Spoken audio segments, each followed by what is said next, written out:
Check. How many of you have moved into this township in the year 1972? How many of you remember moving into this township in the year 1972? Just a few of you. Here we have another. Vishu. Very few. Very few. Right? Let me tell you about today. I'm going to talk to you and make 3 bold statements and tell you 3 different stories.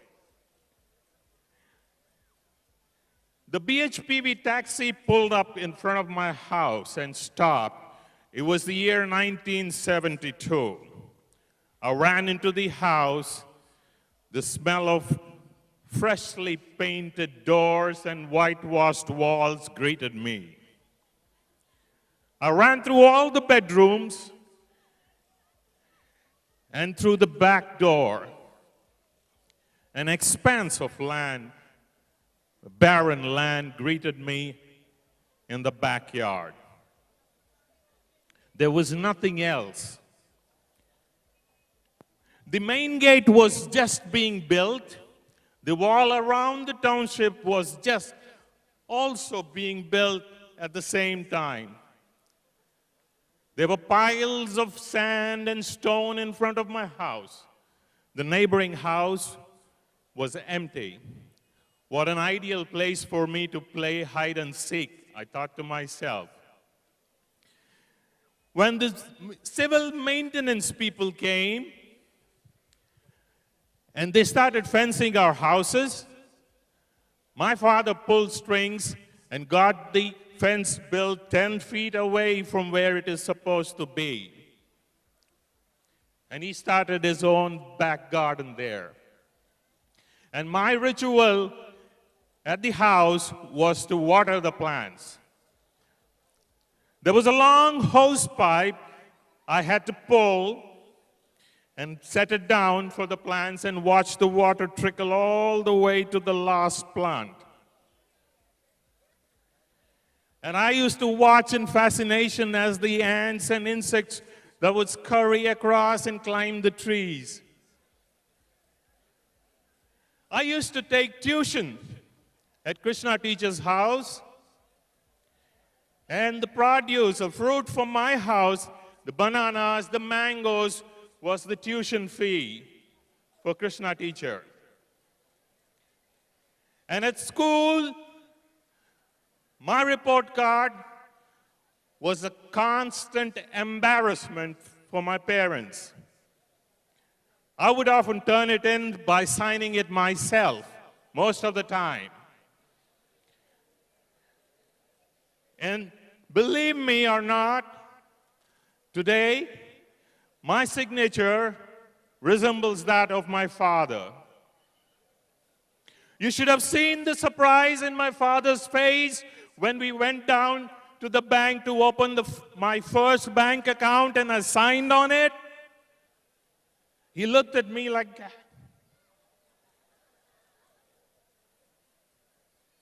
He thought he signed it. That's how it was at home. I remember all these roads, and I have a scar for each and every road I've taken and fallen here. They are the scars I wear, like a tattoo, even now. I can relate to this. This scar here is from that gutter. This one here is a stone thrown by one of my friends in this very township. Life was beautiful, believe me.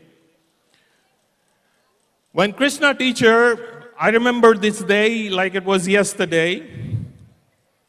Krishna teacher sailed into the schoolroom like warm butter on toast. She sliding. I remember the new crisp uniform I wore that day. And she was talking about temples and cholas. And she asked a question quite strange that day. She asked me, how many of you believe in God? Then you know what happened? Everybody except me raised my hand. That day, my father was waiting for me at home.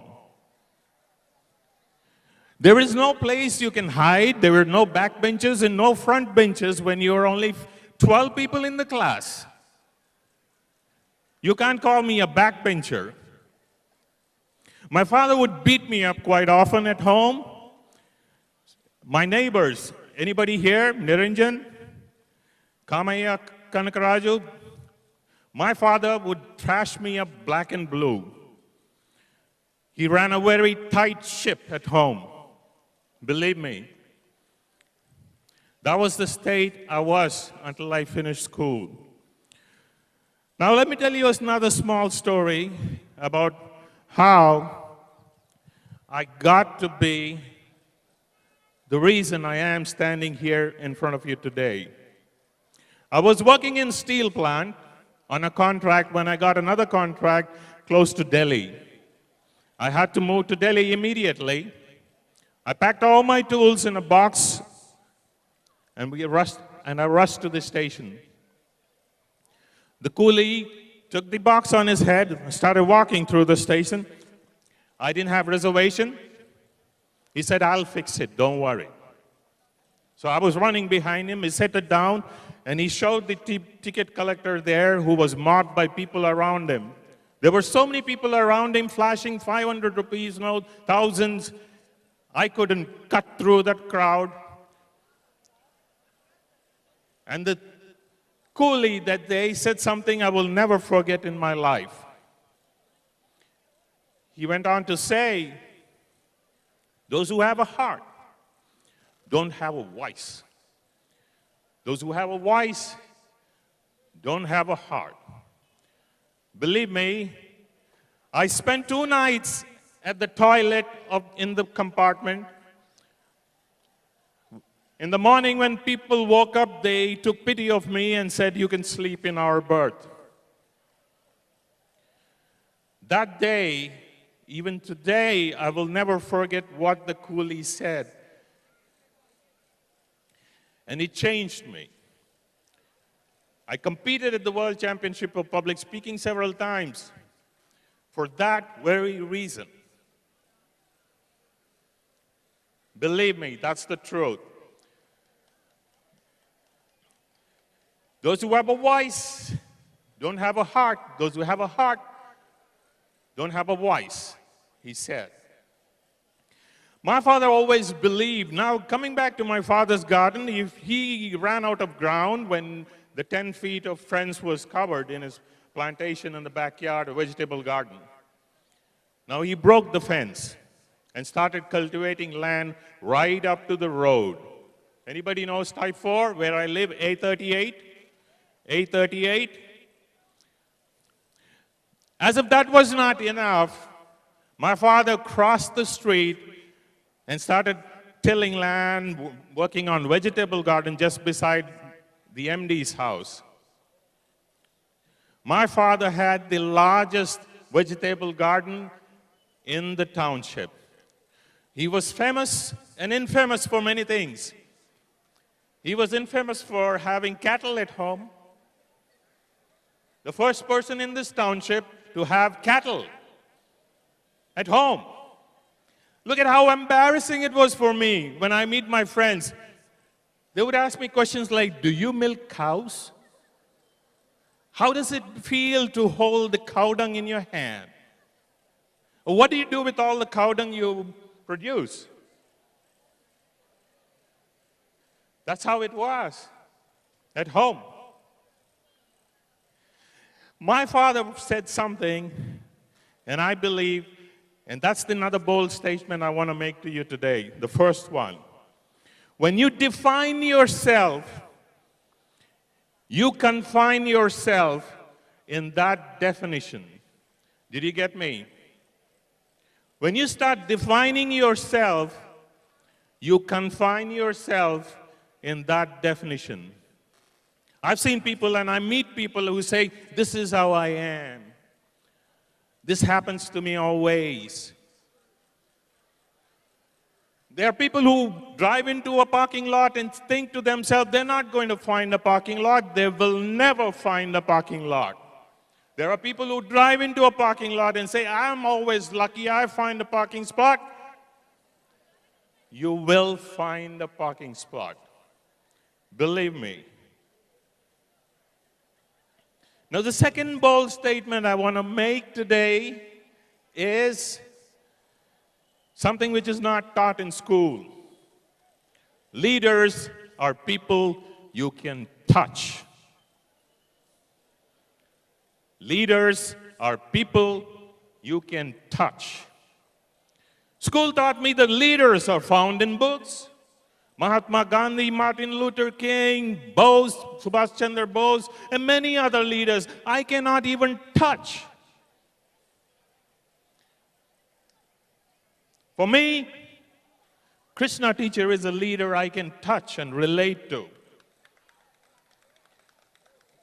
When this idea of the reunion was conceived, we had many leaders with us, and we still have them. I can spot everybody here and tell them how they helped us with the reunion. They are the leaders you can touch. Why do you need leaders whom you can't touch? The coolie that day who helped me out on the railway bogie and said a statement to me which still rings in the back of my mind, is the leader I can touch. Why do we need leaders you can't touch?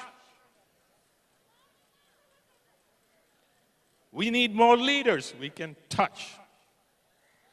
Let me tell you about the third story I want to tell you today and conclude. Maria lives in a one-bedroom apartment in New York City. She works in a big multinational company at Manhattan as a secretary. Her life is mundane. Nobody at work would give her a second glance. She always went to the office, came back as a ritual. Nobody would even know she existed. She wasn't tall, and she wasn't short, just like me. She wasn't attractive, she wasn't beautiful, she wasn't handsome, just like me. One day, as she was going to work, she found out a new hat shop had opened in the corner. In a spur of curiosity, Maria walks into the hat shop. In the corner of the hat shop, a woman and a young boy were sorting out hats and searching for a hat. On the other side was a gentleman trying new hats. Maria looks through the hats, picks up one, sets it on her head. She thought she looks beautiful on her head. Just then she hears a young boy shout, "Mama, Mama, look at the beautiful woman. Look at how beautiful that hat is on her." The mom turns around and says to Maria, "Wow, that looks magnificent on you." The old man in the corner of the shop also turns around and says, young lady, you look so beautiful in that hat." It's the first time Maria hears somebody say something like that to her. She quickly pays for the hat and steps out into the street.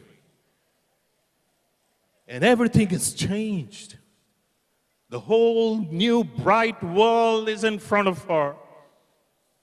She walks past the coffee shop and a young man in the coffee shop whistles and says, "Hey, lady, would you mind having coffee with me?"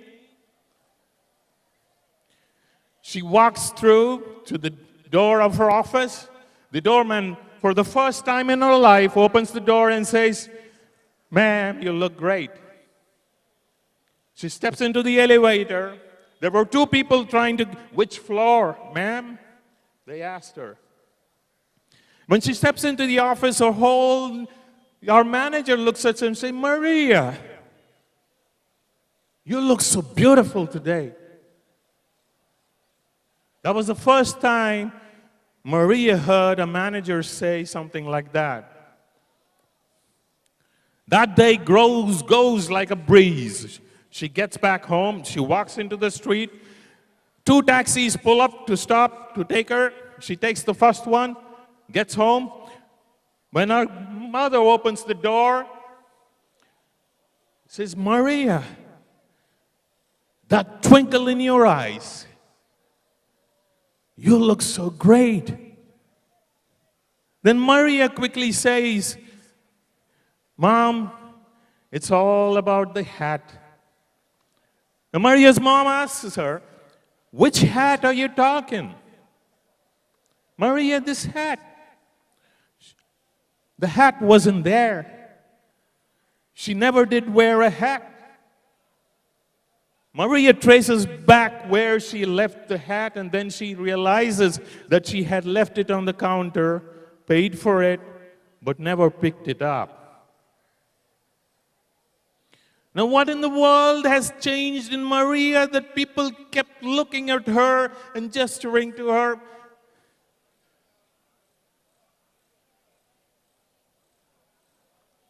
It's about the hat that wasn't there. When I walked through BHPV Township, and my house this morning at 8:38 and stood in the backyard, and I looked at the trees that have grown sky high now,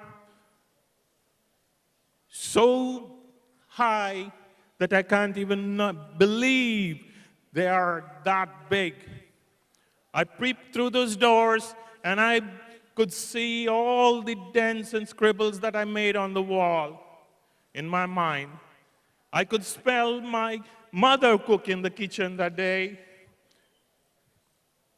I could smell it, believe me. And my name that I had etched on the tree, I tried to search for it. It has gone so high that now I have this great feeling. And I wear Maria's hat. And I always feel great when I walk into this township. We are all wearing Maria's hat. We don't need those prodigies written here that I am a prodigy. We grew up in this township. We have Maria's hat on our head. You don't need that t-shirt to tell you you're a prodigy. We have this label and place called BHPV. It's the invisible hat that we wear, and we have the spring in our step as we step out proudly and tell ourselves and tell anybody you meet that you are from BHPV Township. The third statement I want to make, and the final one as I finish, is something they don't teach you in school. School taught me that beautiful places are found on maps. Something you can look up on an atlas, like the great wonders of the world. I'm telling you today that true places are found in your heart, not on maps. At BHPV and the house I lived is the true place that is not found on a map.